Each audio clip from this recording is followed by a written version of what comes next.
Horton Hatches the Egg by Dr. Seuss.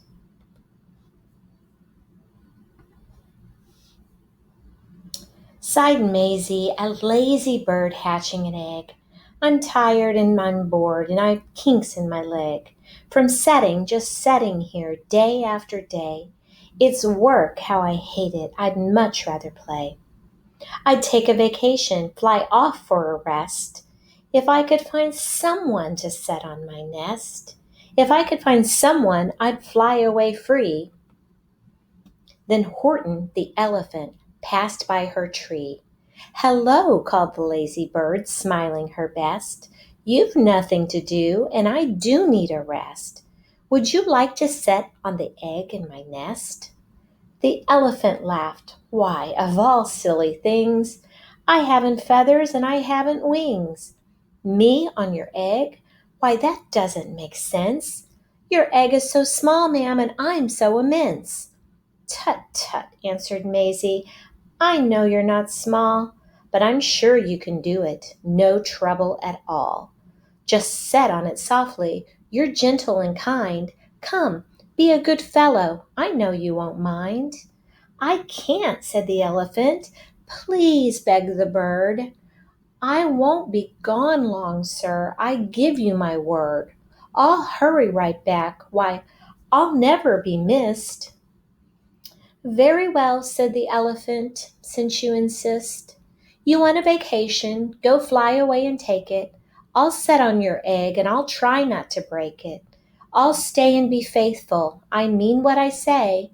"Toodle-doo," sang out Maisie and fluttered away. The first thing to do," murmured Horton. "Let's see. The first thing to do is to prop up this tree and make it much stronger. That has to be done. Before I get on it, I must weigh a ton." Then carefully, tenderly, gently he crept up the trunk to the nest where the little egg slept. Then Horton the elephant smiled. "Now that's that." And he set, and he set, and he set, and he set. He set all that day, he kept the egg warm, he set all that night through a terrible storm. It poured and it lightened and it thundered and it rumbled. "This isn't much fun," the poor elephant grumbled. "I wish he'd come back, 'cause I'm cold and I'm wet. I hope that Maisie bird doesn't forget." But Maisie, by this time, was far beyond reach, enjoying the sunshine way off in Palm Beach, and having such fun, such a wonderful rest, decided she'd never go back to her nest. So Horton kept setting there day after day, and soon it was autumn. The leaves blew away.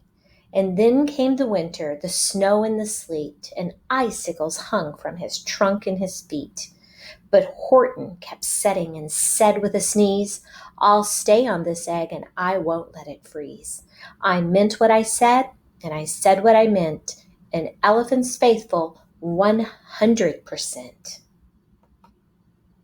So poor Horton sat there the whole winter through, and then came the springtime with troubles anew. His friends gathered round, they shouted with glee, "Look, Horton the elephant's up in a tree." They taunted, they teased him, they yelled, "How absurd! Old Horton the elephant thinks he's a bird." They laughed and they laughed, then they all ran away, and Horton was lonely, he wanted to play. But he sat on the egg and continued to say, "I meant what I said what I meant. An elephant's faithful 100%. No matter what happens, this egg must be tended." But poor Horton's troubles were far, far from ended. For while Horton sat there so faithful, so kind, 3 hunters came sneaking up softly behind. He heard the men's footsteps. He turned with a start. 3 rifles were aiming right straight at his heart. Did he run? He did not. Horton stayed on that nest. He held his head high and he threw out his chest. And he looked at the hunters as much as to say, "Shoot if you must, but I won't run away. I meant what I said, and I said what I meant. An elephant's faithful 100%. But the men didn't shoot, much to Horton's surprise. They dropped their 3 guns and they stared with wide eyes. "Look," they all shouted. "Can such a thing be? An elephant sitting on top of a tree. It's strange. It's amazing. It's wonderful new. Don't shoot him. We'll catch him. That's just what we'll do. Let's take him alive. Why, he's terribly funny. We'll sell him back home to a circus for money." And the first thing he knew, they had built a big wagon with ropes on the front for the pullers to drag on.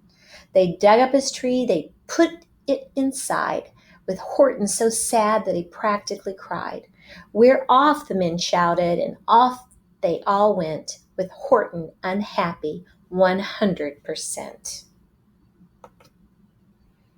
Up out of the jungle, up into the sky, up over the mountains 10,000 feet high, and then down, down the mountains, and down to the sea went the cart with the elephant, egg nest, and tree.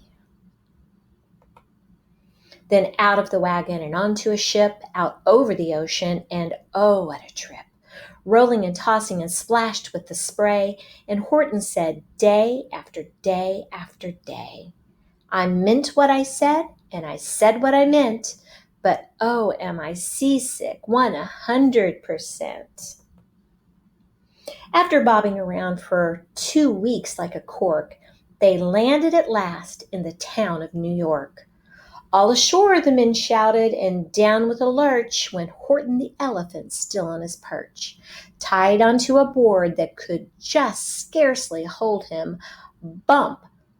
Horton landed, and then the men sold him. Sold to a circus, then week after week, they showed him to people at 10 cents a peek. They took him to Boston, to Kalamazoo, Chicago, Weehawken, and Washington, too, to Dayton, Ohio, St. Paul, Minnesota, to Wichita, Kansas, to Drake, North Dakota. And everywhere, thousands of folks flocked to see a laugh at the elephant up in the tree. Poor Horton grew sadder the farther he went, but he said as he sat in the hot, noisy tent, "I meant what I said, and I said what I meant, and elephants faithful 100%. Then, one day, the circus show happened to reach a town way down south, not so far from Palm Beach, and dawdling a long way up in the sky, who, of all people, should chance to fly by, but that old good-for-nothing bird, Runaway Maisie, still on vacation and still just as lazy. And spying the flags and the tents just below, she sang out, 'What fun! Why, I'll go to the show.' And she swooped from the clouds through an open tent door. 'Good gracious,' gasped Maisie, 'I've seen you before.' Poor Horton looked up with his face white as chalk. He started to speak, but before he could talk, there rang out the noisiest, ear-splitting squeaks from the egg that he'd sat on for 51 weeks. A thump and a bump and a wild alive scratching. 'My egg!' shouted Horton. 'My egg! Why, it's hatching!' 'But it's mine!' screamed the bird when she heard the egg crack. The work was all done. Now she wanted it back. 'It's my egg!' she sputtered. 'You stole it from me. Get off of my nest and out of my tree.' Poor Horton backed down with a sad, heavy heart. But at that very instant the egg burst apart, and out of the pieces of red, white, and shell, from the egg that he'd sat on so long and so well, Horton the elephant saw something whiz. It had ears and a tail and a trunk just like his. And the people came shouting, 'What's all this about?' They looked and they stared with their eyes popping out. Then they cheered and they cheered and they cheered more and more. They'd never seen anything like this before. My goodness, my gracious, they shouted my word. It's something brand new. It's an elephant bird.